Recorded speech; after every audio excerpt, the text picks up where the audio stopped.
कहानी की शुरुआत होती है एक सुनसान मार्केट से, जहां हम एक फैमिली को देखते हैं जो बिल्कुल चुपचाप खामोशी से जरूरत का सामान इकट्ठा कर रही होती है। ये लोग इतने ज्यादा डरे हुए थे कि एक दूसरे से बात तक नहीं कर पा रहे थे, बस इशारों से एक दूसरे को समझा रहे थे। आखिर कुछ तो था जो उन्हें बिल्कुल खामोश रहने पर मजबूर कर रहा था। इस फैमिली का लीडर है ली और उसकी वाइफ का नाम एवलिन है। यहाँ उनकी बड़ी बेटी रीगन जो बचपन से सुन नहीं सकती थी, और उनके दो बेटे मार्कस और बो होता है। बो उम्र में छोटा होता है, इसीलिए वो ज्यादा चीजें नहीं समझ पाता। वो ऊपर अलमारी में एक टॉय रॉकेट देख लेता है। जैसे ही वो रॉकेट को उठाने वाला होता है तो वो रॉकेट उसके हाथ से छूटकर नीचे गिरता है। ये देखकर सबके गले में सांसें अटक जाती हैं, लेकिन ऐन वक्त पर रीगन जल्दी से उस टॉय रॉकेट को कैच कर लेती है और सबकी जान बचा लेती है। ली सबको इशारों में समझाता है कि शाम होने वाली है, हमें जल्द से जल्द घर लौटना होगा, नहीं तो हम खतरे में पड़ सकते हैं। तभी इनका 4 साल का बेटा वही टॉय रॉकेट फिर से उठा लाया। उसे देखकर सभी दहशत में आ गए, क्योंकि ये रॉकेट बैटरी से चलने वाला था, जिसे ऑन करते ही शोर मच सकता था। ली अपने बेटे के हाथ से वो रॉकेट लेके उसकी बैटरी निकालकर टेबल पर रख देता है। इसके बाद वो सभी घर के लिए निकलने लगे, लेकिन बो उस रॉकेट को साथ ले जाने की बार बार जिद कर रहा था।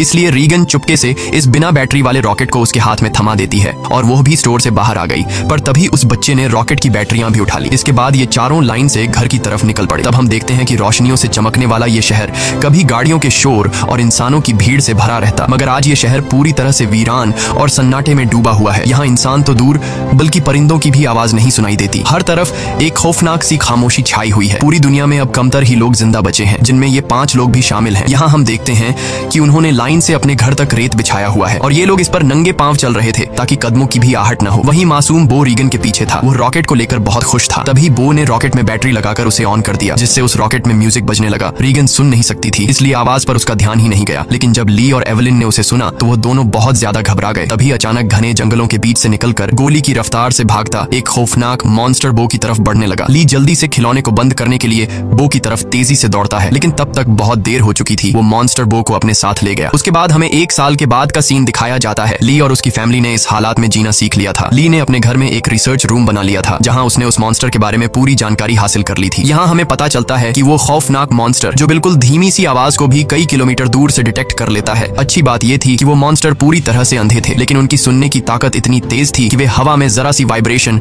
और धीमी से धीमी आवाज को भी महसूस कर सकते थे। अगर कोई इंसान जोर से सांस भी ले तो उसे भी महसूस करके ये मॉन्स्टर बिजली की रफ्तार से उसकी ओर दौड़ पड़ते थे और उस इंसान को कुछ ही सेकंड में खत्म कर देते थे। साथ ही साथ इन मॉन्स्टर्स की चमड़ी लोहे से भी ज्यादा मजबूत थी, जो उन्हें बंदूक की गोली और किसी भी हथियार से प्रोटेक्ट करती थी। दरअसल आज से 1 साल पहले ये मॉन्स्टर स्पेस से आए एक मेट्रॉइड के जरिए इस धरती पर आए। ये मॉन्स्टर्स इतने ज्यादा तेज रफ्तार थे कि कुछ ही वक्त में ये पूरी धरती में फैल गए और इस दुनिया से लगभग सभी इंसानों का नामो निशान मिटा दिया। इन मॉन्स्टर्स से बचने का सिर्फ एक ही तरीका था, और वो था बिल्कुल शांत रहना, जो कि ली और उसकी फैमिली ये राज जान चुके थे। इसलिए उन्होंने खुद की पूरी तरह से सेफ्टी कर ली थी। ली ने अपने घर के चारों तरफ सीसीटीवी कैमरास लगा दिए थे ताकि मॉन्स्टर के आने की खबर उनको लग सके। साथ ही उसने सीढ़ियों और रास्ते में कदम रखने वाली जगह पर एक खास तरह के निशान लगाए थे ताकि उन क्रीचर्स को उनकी पैरों की आहट भी ना आ सके। और ली ने अपने घर में एक अंडरग्राउंड बंकर भी बनाया था, जहां ये इन मॉन्स्टर्स पर रिसर्च करता था। उसने ये भी पता लगा लिया था कि इस इलाके में कुल 3 मॉन्स्टर मौजूद हैं। अब ली उन मॉन्स्टर की कमजोरी के बारे में जानने की कोशिश कर रहा था। साथ ही साथ ली रेडियो के जरिए पूरी दुनिया में हेल्प का सिग्नल भेज रहा था, लेकिन अब तक उसका किसी से भी कॉन्टैक्ट नहीं हो पाया था। यहाँ हमें पता चलता है कि एवलिन प्रेग्नेंट है और जल्द ही वो एक बच्चे को जन्म देने वाली है। अब क्योंकि ये बच्चा पैदा होने पर रोने लगेगा, इसलिए उन्होंने अपने आने वाले बच्चे के लिए एक साउंड प्रूफ बॉक्स बना लिया है, ताकि जब भी अगर बच्चा रोए तो उसके मुंह पर ऑक्सीजन मास्क रखकर उसे उस बॉक्स में छुपा दें, जिससे उस मॉन्स्टर को बच्चे की रोने की आवाज नहीं आएगी। इस मुश्किल हालात में मॉन्स्टर से बचने के लिए रेडी रहना बहुत जरूरी था, लेकिन ली की बड़ी बेटी रीगन सुन नहीं सकती थी और ये कमी उसके लिए एक बड़ी मुसीबत बन सकती थी। इसलिए ली इसकी इस कमी को दूर करने की कोशिश में था। ली अपनी बेटी रीगन के लिए एक कॉक्लियर हीरिंग एम्पलीफायर बनाता है और ली वो एम्पलीफायर रीगन को दे देता है। लेकिन रीगन इस एम्पलीफायर को लेकर खुश नहीं थी, क्योंकि उसे लगता था कि हमेशा की तरह ये एम्पलीफायर भी काम नहीं करेगा, क्योंकि ली अपनी बेटी रीगन के लिए पहले भी कई एम्पलीफायर बना चुका था। इसलिए रीगन पहले तो इस एम्पलीफायर को गिरा देती है, लेकिन जब वह उस एम्पलीफायर को टेस्ट करती है तो ये एम्पलीफायर काम कर रहा होता है। बाहरी दुनिया की आवाज सुनते ही वो खुशी के मारे रोने लगती है और साथ में रीगन को अपने छोटे भाई की याद भी आती है। रीगन आज भी खुद को अपने भाई की मौत का जिम्मेदार ठहराती है। इससे लगता है कि अगर उस दिन वो अपने भाई को टॉय रॉकेट नहीं देती तो आज उसका भाई जिंदा होता। रीगन अपने पिता के काम में हाथ बटाकर खुद को साबित करना चाहती थी, इसलिए रीगन अपने पिता के अंडरग्राउंड बंकर की तरफ जाने लगती है, लेकिन तभी उसके पिता उसे रोक लेते हैं और उसे अंदर जाने से मना कर देते हैं, क्योंकि 1 साल पहले रीगन के अपने छोटे भाई को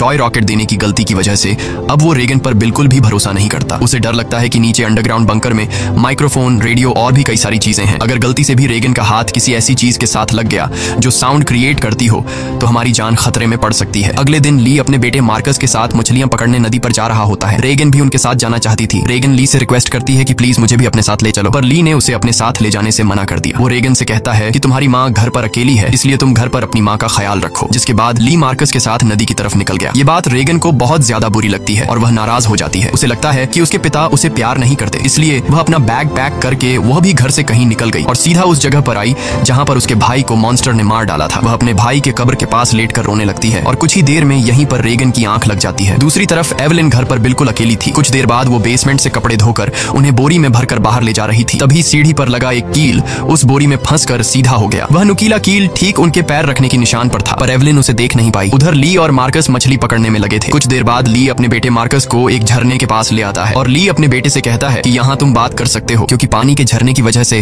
तुम्हारी आवाज उसमें हाइड हो जाएगी और तुम्हारी आवाज उस मॉन्स्टर तक नहीं पहुंच पाएगी। अब तुम खुलकर बात कर सकते हो। वो दोनों झरने के पास बैठकर बातें करने लगते हैं। मार्कस पूछता है क्या वो बो की मौत का जिम्मेदार रेगन को मानते हैं, जिस पर ली जवाब देता है कि जो कुछ भी बो के साथ हुआ उसमें किसी की भी गलती नहीं थी। लेकिन मार्कस ली को बताता है कि रेगन आज भी बो की मौत का जिम्मेदार खुद को ठहराती है, इसलिए तुम्हें रेगन को ये बात बतानी चाहिए कि उस दिन तुम्हारी कोई गलती नहीं थी। इसी दौरान एवलिन ने अपने मर चुके बेटे की तस्वीर लिए उसकी याद में आंसू बहा रही थी। तभी अचानक उसे लेबर पेन शुरू हो गया, यानी कि उसकी डिलीवरी का टाइम आ चुका था। वो फोटो फ्रेम हाथ में लिए हुए जल्दी से बेसमेंट की तरफ जाने लगी, पर तभी सीढ़ियों से नीचे उतरने की जल्दी में उसका पैर उस नुकीले कील पर धंस गया। एवलिन दर्द से तड़प उठी, पर उसने अपने मुंह से आवाज नहीं निकाली, लेकिन उसके हाथ से उसके बेटे का फोटो फ्रेम छूट गया और तेज आवाज के साथ नीचे गिरकर टूट जाता है। एवलिन ने जैसे तैसे करके अपने पैर को खींचकर उस कील से बाहर निकाला। इस दौरान उसे इतनी तकलीफ हुई कि उसका चेहरा पूरी तरह से लाल हो गया, लेकिन वो खुद पर काबू रखते हुए अपने मुंह से आह तक नहीं निकालती, क्योंकि उसे पता था कि आवाज निकालने का मतलब अपनी मौत को दावत देना है। वो लंगड़ाती हुई नीचे आकर लाइट का स्विच ऑन करती है, जिससे बाहर रेड लाइट जल पड़ी। अब वो वापस ऊपर की तरफ लौटने लगी, पर तभी उसने कुछ देखा जिससे उसके गले में सांस अटक गई। असल में वो मॉन्स्टर उसके घर तक पहुंच चुका था। दरअसल जब एवलिन के हाथ से वो फोटो फ्रेम गिर गया था तो उस आवाज को मॉन्स्टर ने सुन लिया था। डर से कांपती एवलिन दीवार के पीछे छिप गई। दूसरी तरफ ली और मार्कस मछलियां पकड़कर घर वापस लौट रहे थे। तभी दूर से उन्होंने देखा कि घर के चारों ओर रेड लाइट जल रही है। ली समझ गया कि एवलिन खतरे में है। वह तुरंत घर की तरफ भागा। उधर बेसमेंट में छिपी एवलिन डर के मारे कांप रही थी और वो मॉन्स्टर उसे घर के हर एक कोने में ढूंढ रहा था। तभी एवलिन को बेसमेंट में एक टाइमर मिला। यहाँ एवलिन समझदारी से काम लेते हुए उस टाइमर में कुछ सेकंड्स का टाइम सेट करके उसे एक कोने में रख देती है और जल्दी से एक दूसरे कोने में आकर चुप जाती है। इतने में वो मॉन्स्टर वहाँ हलचल महसूस कर लेता है और वो धीरे धीरे उस हलचल वाली जगह की तरफ बढ़ने लगा। वो एवलिन के काफी करीब था। एक तो एवलिन को लेबर पेन हो रहा था और दूसरा उस मॉन्स्टर का डर था, लेकिन एवलिन अपने आप को पूरी तरह से कंट्रोल करके बिल्कुल चुपचाप बैठ जाती है। तभी टाइमर में अलार्म बजा, जिसे सुनते ही वो मॉन्स्टर तेजी से उस डायरेक्शन में भागा। मौके का फायदा उठाते हुए एवलिन जल्दी से अंडरग्राउंड बेसमेंट से बाहर निकली, और वो जैसे ही मेन डोर से बाहर निकलने वाली थी तो उसने देखा कि एक और मॉन्स्टर घर के बाहर यहाँ वहाँ घूम रहा है, इसलिए एवलिन वहीं पर दीवार के साथ छिप गई। उधर ली मार्कस के साथ दूर से ये सब कुछ देख रहा था। ली समझ गया कि अगर मैं अपनी बीवी को बचाने के लिए घर पर जाऊंगा तो मैं अपनी बीवी को बचाने के बजाय हम दोनों की जान जा सकती है, क्योंकि उस मॉन्स्टर की बॉडी इतनी सख्त है कि उसे बंदूक से मार पाना इम्पॉसिबल है। इसलिए वह अपने पहले से बनाए हुए एक प्लान पर काम करने लगा। ली ने जल्दी से मार्कस को टॉर्च दिया और उसे जल्दी फ्लेयर रॉकेट चलाने को कहा, जो उन्होंने घर से दूर एक जगह पर पहले ही वहां सेट कर रखे थे। जिसके बाद मार्कस तेजी से रॉकेट की तरफ भाग निकला। दूसरी तरफ एवलिन ऊपरी मंजिल में मौजूद बाथ टब में भाग आई थी। वह बहुत ज्यादा तकलीफ में थी। अब वह और ज्यादा देर तक बच्चे को रोक नहीं सकती थी। वह बस बच्चे को जन्म देने ही वाली थी कि उसकी सिसकियों की आवाज को महसूस करता हुआ वो मॉन्स्टर बाथरूम के करीब आ चुका था। एवलिन को समझ आ चुका था कि अब जिंदा बच पाना नामुमकिन है। तभी उधर मार्कस ने रॉकेट्स चला दिए, जिससे आसमान में तेज आवाज के साथ फ्लेयर्स शुरू हो गईं, जिसे सुनकर वह मॉन्स्टर एवलिन को यहीं पर छोड़कर तेजी से उस आवाज की तरफ भागा और उसी पल दर्द को दबाए बैठी एवलिन जोर से चीख पड़ी, जिसकी आवाज रॉकेट्स के शोर में दब जाती है। ये रॉकेट्स का शोर और लाइट्स दूर से रेगन भी देख लेती है और वह घर की तरफ निकल पड़ती है। थोड़ी देर बाद ली बंदूक लेकर घर के अंदर आया। उसने देखा कि सीढ़ियों पर पैरों के खून के निशान लगे हुए हैं। वह उन निशानों का पीछा करते हुए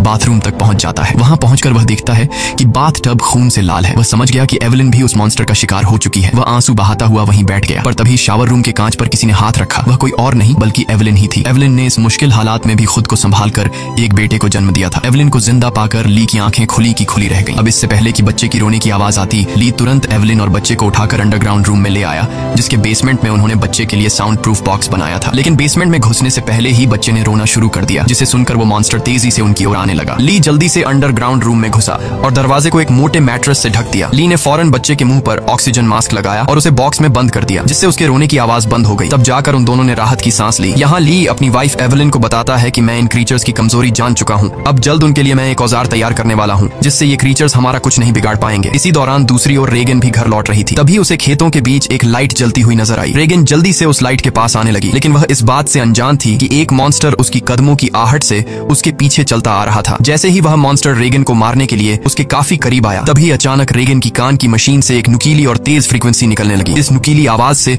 वो मॉन्स्टर तड़पने लग जाता है। जैसे ये आवाज उस मॉन्स्टर के कान कान के अंदर सुई की तरह चुभ रही हो। इस आवाज को ये मॉन्स्टर ज्यादा देर तक बर्दाश्त नहीं कर पाता और जल्दी वहां से भाग गया। वहीं यह आवाज रेगन के कानों को भी चुभ रही थी, पर जैसे ही वह मॉन्स्टर वहां से भागा, रेगन के कान में तकलीफ बंद हो गई। लेकिन रेगन को समझ नहीं आया कि आखिर उसके कान की मशीन ने ऐसा क्यों किया। वह इस पर ज्यादा ध्यान न देते हुए लाइट के पास पहुंच जाती है। तभी उसने पाया कि वो रोशनी एक टॉर्च की थी। जैसे ही रेगन उस टॉर्च को उठाने गई, तभी अचानक किसी ने उसका हाथ पकड़ लिया। वो कोई और नहीं बल्कि मार्कस था, जो डर से कांपता हुआ यहाँ छिपा हुआ था। अपनी बहन को देख मार्कस की घबराहट दूर हो गई। वह रेगन से कहता है कि मैं झाड़ियों से तुम्हें छुपकर देख रहा था, तुम्हारे पीछे वो मॉन्स्टर भी आ रहा था, लेकिन पता नहीं वह मॉन्स्टर तुम्हारे करीब आते ही अचानक भाग गया। ये सुनकर रेगन बहुत ज्यादा डर जाती है, क्योंकि उसे ये भी पता नहीं था कि उसके पीछे मॉन्स्टर आ रहा है। वहीं दूसरी तरफ एवलिन को अपने बच्चों की चिंता हो रही थी। वो ली से कहती है, मुझे डर लग रहा है कि कहीं उस मॉन्स्टर ने मेरे बच्चों को खा नहीं लिया हो, तुम जल्दी से मेरे बच्चों को ढूंढ लाओ। इसीलिए ली अंडरग्राउंड रूम में अपनी वाइफ और बच्चे को सुलाकर वहां से बाहर निकलता है। पहले वह यहाँ वहां खतरा ढूंढने लगता है, मगर अब वह मॉन्स्टर भी वहां से जा चुका था। पर उसने पूरा घर तहस नहस कर दिया था, जिससे वहां मौजूद पानी का एक पाइप भी टूट गया था और पानी सीधा नीचे अंडरग्राउंड रूम में जा रहा था। लेकिन ली का इस पर ध्यान नहीं गया और वह बच्चों को ढूंढने खेतों की ओर निकल पड़ा। इस दौरान उधर मार्कस और रेगन अनाज रखने वाली टंकी के ऊपर छिपे हुए थे और आग लगा लेते हैं, ताकि इस आग को देखकर उनके पिता यहाँ आ जाए। ली भी अपने बच्चों को यहाँ वहां ढूंढने लगता है। कुछ देर बाद पानी के शोर से एवलिन की आंख खुल जाती है। उसने देखा कि पूरा बेसमेंट पानी से भर चुका था। पानी ऊपर से झरने की तरह बहकर नीचे आ रहा था। इतने में एवलिन की नजर अपने बच्चे की बॉक्स पर पड़ी। वह बॉक्स खुला हुआ था, पर वहां से बच्चे की जरा सी भी आवाज नहीं आ रही थी। एवलिन जैसे ही बॉक्स के पास जाने लगी,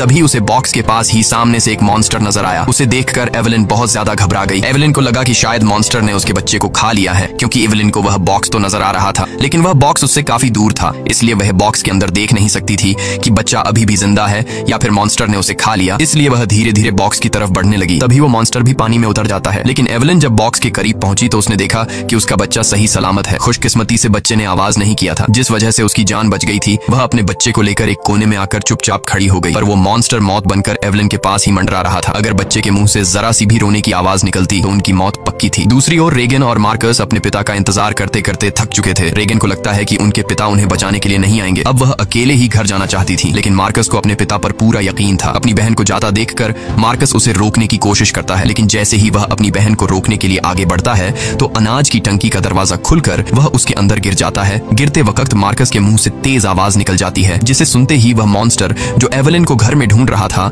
वह फौरन उस आवाज के पीछे भाग पड़ा, जिससे एवलिन तो बच गई, लेकिन अब मार्कस की जान खतरे में पड़ गई थी। अनाज से भरी वो टंकी दलदल की तरह थी, जिसके अंदर फंसा मार्कस बाहर आने के लिए जितना जोर लगा रहा था, उतना ही वह उसके अंदर धंसता जा रहा था। यहाँ रीगन टंकी का दरवाजा तोड़कर उसे नीचे अनाज में फेंक देती है और खुद भी नीचे टंकी में कूद जाती है। मार्कस जैसे ही अनाज में डूबने वाला था, रीगन उसे पकड़कर बाहर निकाल लेती है और ये दोनों दरवाजे के ऊपर बैठ जाते हैं, जिससे उनकी जान बच जाती है। लेकिन इन दोनों की हलचल को मॉन्स्टर ने सुन लिया था, इसलिए वो मॉन्स्टर खेत के रास्ते से तेजी से होते हुए टंकी की तरफ बढ़ता है। ली मॉन्स्टर को तेजी से टंकी की तरफ जाता हुआ देखकर समझ जाता है कि उसके दोनों बच्चे अनाज की टंकी के पास हैं। रीगन ने मार्कस की जान तो बचा ली थी, लेकिन उसका कोई फायदा नहीं होने वाला था, क्योंकि इतने शोर शराबे के बाद मौत का साया तेजी से उनकी तरफ बढ़ रहा था। अगले ही पल वो मॉन्स्टर भी टंकी के अंदर कूद पड़ा। वो उन दोनों को मारने के लिए जैसे ही आगे बढ़ा, तभी रीगन की कान की मशीन से एक बार फिर एक नुकीली आवाज निकलने लगी। ये आवाज उस मॉन्स्टर के लिए बहुत ही ज्यादा पेनफुल होती है, इसलिए वो बिना उन्हें मारे वहां से निकल जाता है। रीगन और मार्कस मौत के मुंह से बाल बाल बच गए और टंकी से बाहर निकल आए। बाहर ली भी उन्हें ढूंढता हुआ आ पहुंचा था। वह अपने बच्चों को सही सलामत देखकर बहुत खुश होता है। इस दौरान एवलिन भी ये सब कुछ सीसीटीवी रूम से देख रही थी। तभी ली को पता चलता है कि अभी भी वो मॉन्स्टर यहाँ आसपास है। उसने बच्चों को फौरन सामने मौजूद गाड़ी की ओर भेज दिया और खुद एक कुल्हाड़ी उठाकर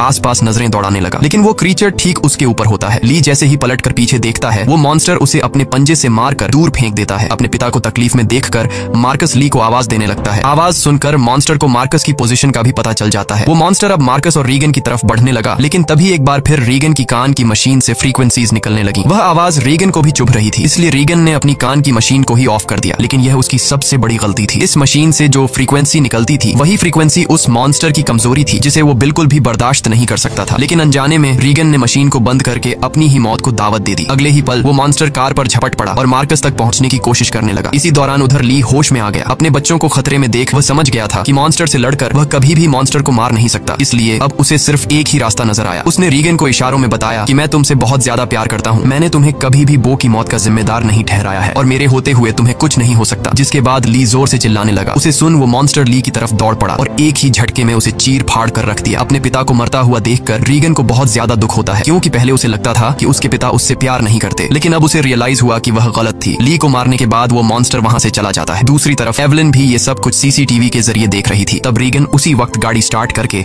अपने भाई के साथ घर आ पहुंचती पहुंचती है। एवेलिन ने अपने बच्चों को सही सलामत देखते ही सीने से लगा लिया। तभी एवेलिन ने देखा कि वो मॉन्स्टर एक बार फिर से उनकी तरफ आ रहा है। इसके बाद ये लोग जल्दी से घर के अंदर चले जाते हैं, जहाँ मार्कस और रीगन अपने छोटे भाई को देखते हैं। रीगन देखती है कि उसके फादर उसके कोक्लियर इम्प्लांट के लिए कितनी मेहनत कर रहे थे। अब वो अपने फादर को बहुत ज्यादा मिस करने लगती है। कुछ देर बाद वह मॉन्स्टर उनके घर घुस आया। एवेलिन यहाँ बंदूक तान कर उसके सामने खड़ी हो गई। एवेलिन के पास बंदूक तो थी, पर वह जानती थी कि उसकी गोली उस मॉन्स्टर की मोटी खाल का कुछ नहीं बिगाड़ सकती। इसलिए अब उन्हें अपनी मौत अपनी आंखों के सामने नजर आ रही थी। लेकिन जैसे ही ये मॉन्स्टर उन लोगों को मारने के लिए आगे बढ़ा, तभी अचानक रीगन के कान में तकलीफ होने लगी। लेकिन दूसरी तरफ उसने देखा कि वो मॉन्स्टर भी अचानक तड़पने लगा। यानी जैसे ही रीगन के कानों में तकलीफ शुरू हुई, तभी दूसरी तरफ वो मॉन्स्टर भी उससे कई गुना ज्यादा तकलीफ महसूस करने लगा। रीगन समझ जाती है कि उसके कान में लगी मशीन जो उसके पिता ने बनाई थी, उसका इस मॉन्स्टर के साथ कोई कनेक्शन है। तभी रीगन का ध्यान अपने पिता के रिसर्च पर गया, जिससे रीगन को पता चला कि उसके कान के मशीन से निकलने वाली हाई पिच फ्रीक्वेंसी उस मॉन्स्टर की कमजोरी है। रीगन को समझ आ गया था कि जब भी ये मॉन्स्टर मेरे करीब आता तो मेरे कान में तकलीफ होने लगती और ये मॉन्स्टर वहां से भाग जाता। इससे पहले कि ये मॉन्स्टर उन्हें मार देता, रीगन जल्दी से अपने कान में लगे कॉक्लियर इम्प्लांट का पावर और ज्यादा बढ़ा देती है, जिससे निकली हाई फ्रीक्वेंसी साउंड से वो मॉन्स्टर अचानक तड़पने लगा। ऐसा लग रहा था कि जैसे वो हाई फ्रीक्वेंसी साउंड उस मॉन्स्टर के पूरे शरीर में सुइयां चुभा रही हो। यहाँ रीगन की माँ भी समझ जाती है कि ये सारा कमाल कोक्लियर इम्प्लांट का है, लेकिन पावर बढ़ाने से रीगन के कानों में भी और ज्यादा तकलीफ होने लगी। इसीलिए रीगन समझदारी से काम लेते हुए वहां रखे एक माइक्रोफोन के साथ उस कान की मशीन को लगा देती है, जिससे वो फ्रीक्वेंसी साउंड वेव और ज्यादा तेज हो गई। अब तो उस मॉन्स्टर का दर्द से बुरा हाल हो गया और उसकी खोपड़ी का आर्मर अपने आप ही खुलने लगा। आर्मर खुलते ही जैसे ही उसका मुंह नजर आया,